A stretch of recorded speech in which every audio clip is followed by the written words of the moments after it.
Alors nous avons actuellement environ 180 bénévoles, une quinzaine de personnes qui s'occupent du spectacle de marionnettes, une quinzaine de personnes qui s'occupent des archives de la Fondation.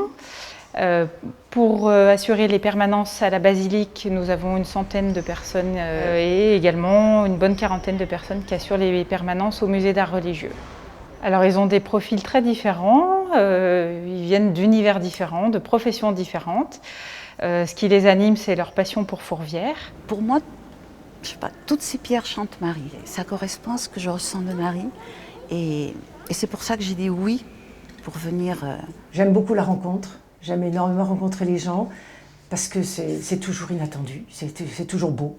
On ne sait jamais ce qui va se passer. Je pense qu'il faut de la bienveillance. Pour moi, c'est accueillir les gens et voir le bien chez eux. Je suis arrivée sur le site en 1999, amenée par une amie avec laquelle j'étais en catéchuménat adulte à cette époque, qui m'a dit « Viens à Fourvière, c'est formidable, on voit un tas de personnes, on peut vraiment faire passer nos connaissances, on a des relations extraordinaires. » Déjà à cette époque, 3 ou 4 guides avaient déjà organisé une formation.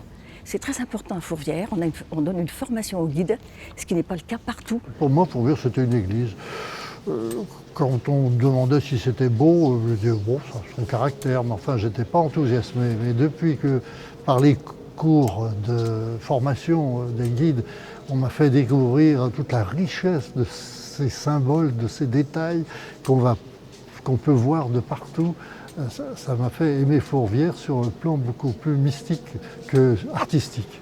Tout l'historique, toute la symbolique, eh bien, il faut l'apprendre pour pouvoir la rediffuser et la faire connaître d'abord aux Lyonnais, parce qu'ils ne la connaissent pas, c'est évident, et puis aux touristes éventuellement qui passent maintenant. Quand c'est les enfants, c'est excessivement intéressant aussi, parce qu'eux, par curiosité, ils nous posent beaucoup de questions.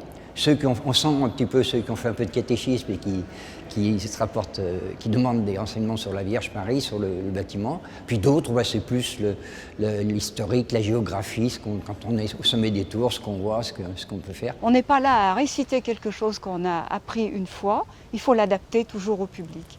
Et il m'est arrivé aussi que des personnes, surtout dans les individuels, m'apprennent des choses. C'est très intéressant parce que moi je trouve qu'on a pas mal de contacts.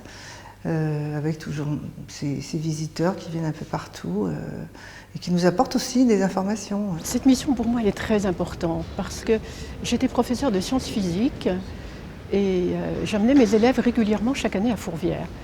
Et évidemment, ils étaient très surpris qu'un professeur de sciences les amène dans une église.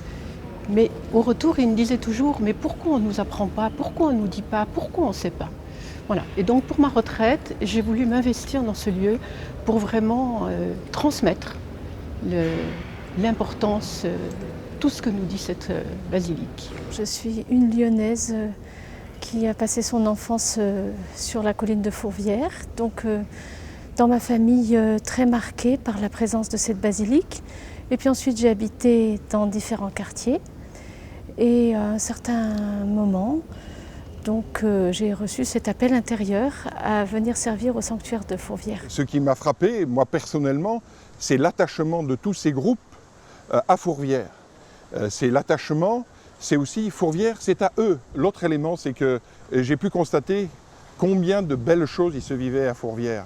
Les gens viennent à Fourvière pour rendre grâce dans un moment heureux, mais ils viennent aussi se confier dans un moment douloureux. Ils viennent aussi tout simplement dire merci Marie. On a le ciel. On a une vue magnifique, on est près du ciel d'ailleurs, hein. Et puis il y a Marie qui nous tend les bras. Alors quoi de mieux ici? Il y a tout ce qu'il faut.